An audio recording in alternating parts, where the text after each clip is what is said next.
Thank you, Honorable Speaker, for this opportunity to contribute to this very important motion.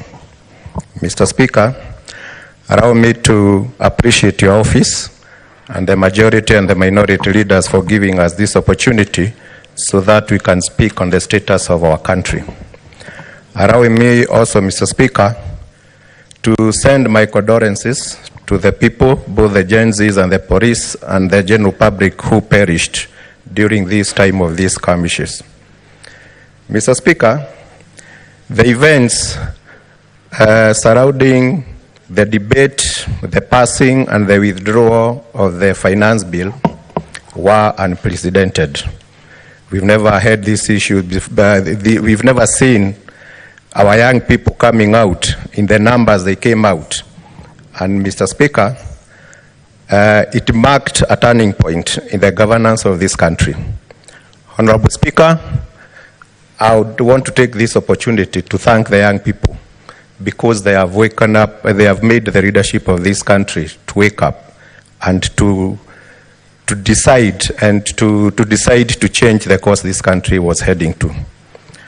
Honorable Speaker, the finance bill was just a trigger of the many things which have not gone well in this country. And the young people came out clearly telling us that they are not doing these things for themselves only, they were doing for their parents, their brothers and sisters, and those people probably who don't have the energy as they do to come out and speak the way they did. I thank them for that. Mr. Speaker, this country for many years has had to deal with the problem of inequalities. The gap between the poor and the rich have been widening to the extent that we've agreed that there are those people who are called wananchi and wanyainchi. And what the young people are telling us is that these things must change. Honorable Speaker, the Gen Z have said in very clear language that they don't want so many stories. They want action. And Honorable Speaker, I will attempt to bring 3 action points which I think would help to alleviate the problems of the young people. Honorable Speaker, Article 54 and 55 of the Constitution addresses the issues of the young people of this country and also the issue of the people with disability in this country. And in the attempt to actualize these articles, Mr. Speaker, Parliament in its own wisdom enacted the Access to Government Procurement Act of 2015, whereby, as a law, it was decided that 30% of all government procurement will go to the marginalized groups, that is the youth, the women, and the persons with disability. But what has happened, Mr. Speaker, we all know, because we live in this country, that this law has never been actualized as it was intended. Honorable Speaker, just to give you an example, we operate a budget of about 3 trillion. And if we assume that 30% of that go to development, it means we have about 1 trillion which goes to the purchase of goods and services. And if this law was to be followed to the letter, about 300 billion would go to these marginalized groups. Honorable Speaker, our honorable colleague has talked about the Public Procurement Regulatory Authority. These are the people who are supposed to make sure that this act is adhered to. I think it is important as an action point, Mr. Speaker, that we call these people here and they tell us what is wrong, why have they not been able to actualize this so that the young people of this country, the people with disabilities, and the women benefit as the parliament of this country intended to. Also, as an action point, Mr. Speaker, because the young people have spoken and they have said they want to see action, I would urge the government and this House, because we just entered the new finance budget cycle, we must prioritize in the first quarter that the procurement which the government will engage in should go to the youth and the other marginalized groups. Honorable Speaker, when these young people were demonstrating and they were coming to Parliament, you could see the anger, the determination. And then I pondered and asked, what is this which have made these people very angry? And I thought, probably among this young generation, there are people among them who are educated by their parents, and their parents spent everything, probably even sold their land, because we've been told in this country since we were young that usome, utapata kazi mzuri, na utaishi maisha mazuri. And these young people went to school in the hope of getting jobs and helping their parents. But they were faced with helplessness. Mr. Speaker, Article 55 of our Constitution, as read together with the Persons with Disability Act of 2013, reserved 5% of employment in all government ministries and parastatus to persons with disability. And if I can read for you, Mr. Speaker, one article said that this was to be actualized progressively. 10 years down the line, Mr. Speaker, according to the status report, which was just released the other day on the status report on disability, this act has not been properly implemented. In the report, Mr. Speaker, we came to learn that over 240 government agencies in this country have never employed any single person with disability, yet we have a law. And the excuse they give is the Constitution says it has to be implemented progressively. And because, Mr. Speaker, the youth have said that we need action, at some point, maybe these are a constitutional moment where we have to look at the weaknesses of some of the laws we have.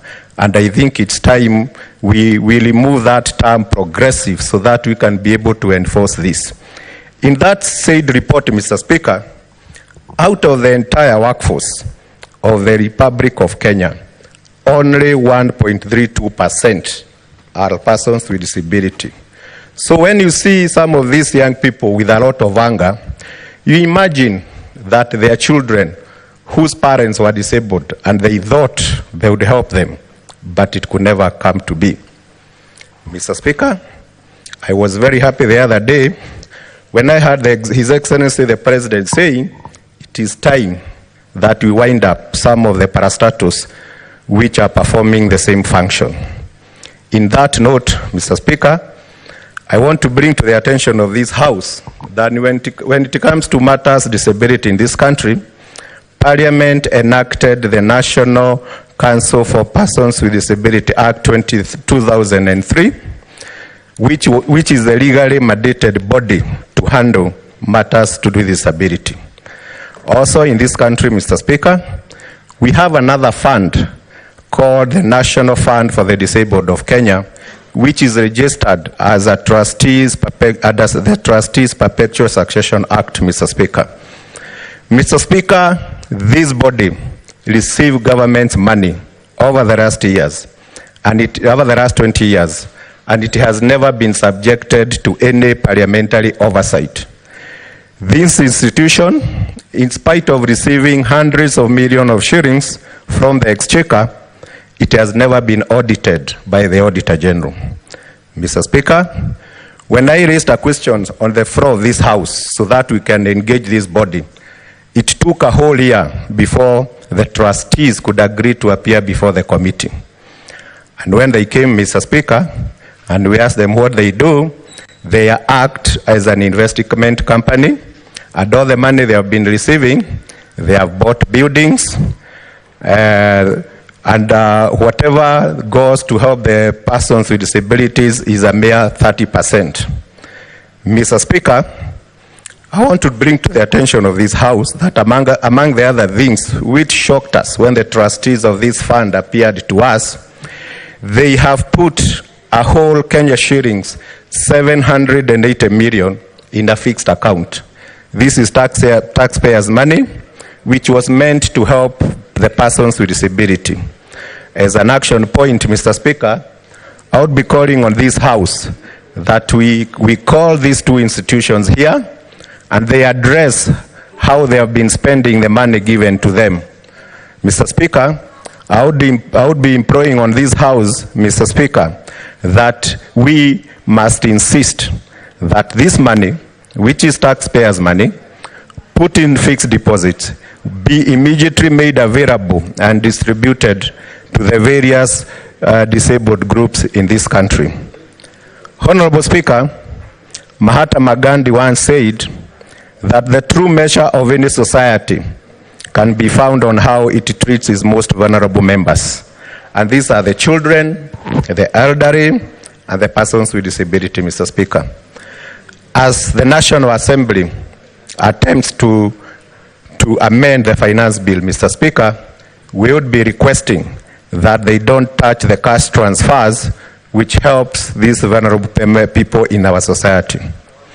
On the issue of public debt, Honorable Speaker, the executive, through the President, has attempted to audit what Kenya owes to other countries.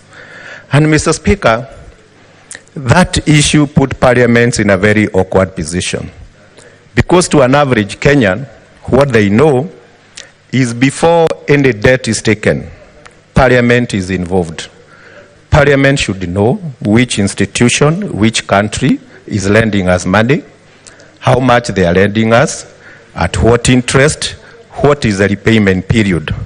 So when we reach a situation where, Mr. Speaker, it's like we don't know how much we owe, then the Kenyans are asking, what is the role of Parliament? This House, through the Parliamentary Service Commission, Mr. Speaker, have employed the best minds in the Republic. At a click of a button, Mr. Speaker, you would have expected that Parliament can come out and say, according to us, as the representatives of the people, this is the amount of money that the government of Kenya owes, and these are the people who have lent us money. But it should never be that we are where we are, that we don't know how much we owe. This one, Mr. Speaker, put the institution of Parliament into a very awkward position. Mr. Speaker, I also want to address the issue of deprecation of duties. When we devolved through our Constitution 2010, Mr. Speaker, and we created the counties, very, very many functions are duplicated. When you go to our counties, Mr. Speaker, you find an agricultural officer paid by the national government, another one by the county government. You'll find a children officer paid by the county government, another one by the national government. I think it is time, Mr. Speaker, that Senate take the lead and audit the 2020 Constitution and ask ourselves, is it really sustainable? What are the weaknesses that we've had over the last 12 years? Because honestly, Mr. Speaker, things are not working. The young people spoke very clearly, and as I repeat, and they said they want action. It is now upon us, the leaders of today, that we must sit down, and I'm happy that is what we are doing.